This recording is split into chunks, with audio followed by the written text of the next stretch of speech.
Normal flu, if I get that, I'm going to infect, on average, about 1.3, 1.4 people, OK, if there was such a division. Yeah. And if those 1.3, 1.4 people gave it to the next lot, that's the second time it gets passed on. By the time that's happened 10 times, I've been responsible for about 14 cases of flu. This coronavirus is very, very infectious, so every person passes it to 3.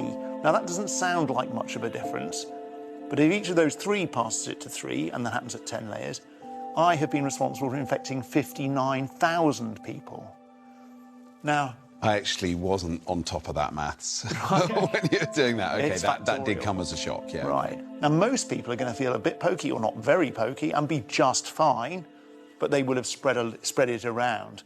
And a few will get sick at about day 10 of their illness. So they will need to come to a hospital. And when they're in a hospital, they will consume resources and time, and people will look after them quite rightly. And they will be monitored to see if they become really, really sick. Those people then come to an intensive care unit, and that's where, if you're critically ill, your life gets saved or not. And this is the issue. If we've got a limited resource, which we have, a limited number of ventilators, a limited number of doctors, a limited number of nurses, which is fine, because we can't run ourselves with a huge excess capacity all the time. If we overwhelm that, we can't provide that service of caring for these people properly. This isn't the end of the world, is it?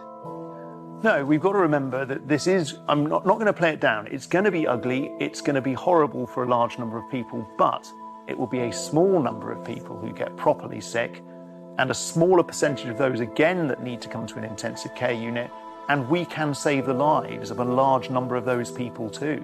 But please, just remember that the best chance we can give for the people who do fall ill is if we've got enough beds and enough staff and enough kit to be able to be there for you. And if you are irresponsible enough to think that you don't mind if you get the flu, remember, it's not about you. It's about everybody else.